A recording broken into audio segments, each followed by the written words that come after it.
ভাইরে ভাই, আমি একটা বিষয় নিয়ে কথা বলবো। আমি সচরাচর এই সমস্ত বিষয় নিয়ে খুব একটা কথা বলি না, কারণ আমি খুবই ছোট মানুষ।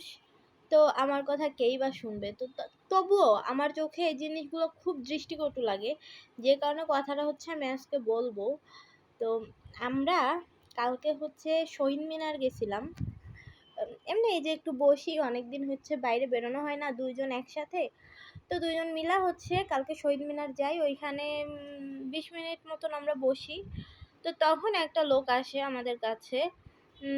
লোকটা কিন্তু পুরাপুরি বুড়া না, মানে অর্ধবয়স্ক, ঠিক আছে?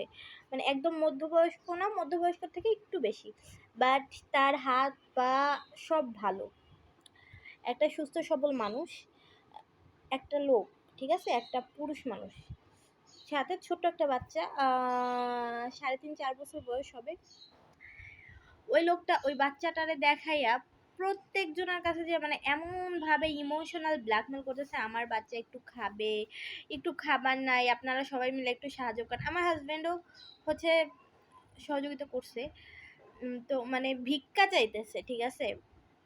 আমার বাচ্চা একটা আইসক্রিম খাবে, আমার বাচ্চা একবেলা ভাত খাবে, মানে এগুলা বইলা বইলা সব্বার কাছে।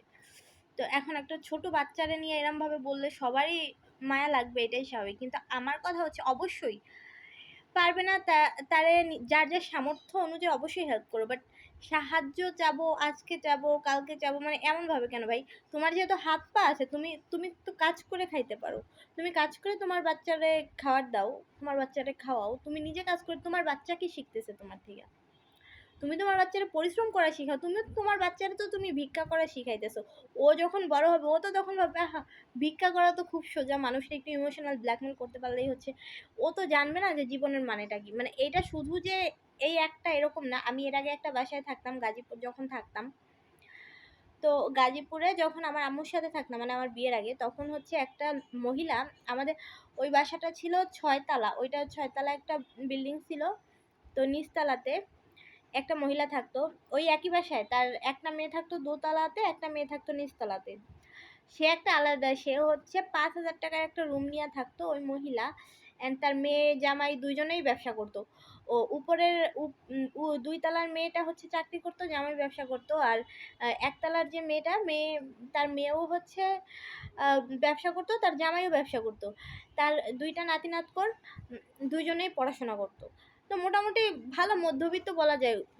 মধ্যবিত্ত একটা ফ্যামিলি। সেইখানে দাঁড়ায় সেই মহিলা প্রতিদিন ভিক্ষা করতে বেরোইতো, মানে এমনভাবে বেরোইতো, ঠিক আছে, মানে পুরা একদম অসহায় ভাব ধইরা বেরোইতো। আর বাসায় এসে সে কি মানে হ্যাপি চলাফেরা তার, সে পিকনিক করতে যাইতো। মানে এগুলোতে কোনো অসুবিধা নাই, যে তুমি যাও, তোমার সামর্থ্য আছে তুমি করো, বাট তুমি ভিক্ষা কেন করবা ভাই? মানে এইটা কি ধরনের নেচার? ভিক্ষা কারা করে? মানে এই সমস্ত মানুষজনের জন্য যাদের আসলে প্রাপ্য সাহায্য, তারা পায় না। এটাই, কিচ্ছু বলার নেই। মানে সমাজটা কোথায় যায় যে দাঁড়াচ্ছে, আর কোথায় যায় যে দাঁড়াবে, কিচ্ছু বলার নেই, কিছু বলার কোনো ভাষাই নাই।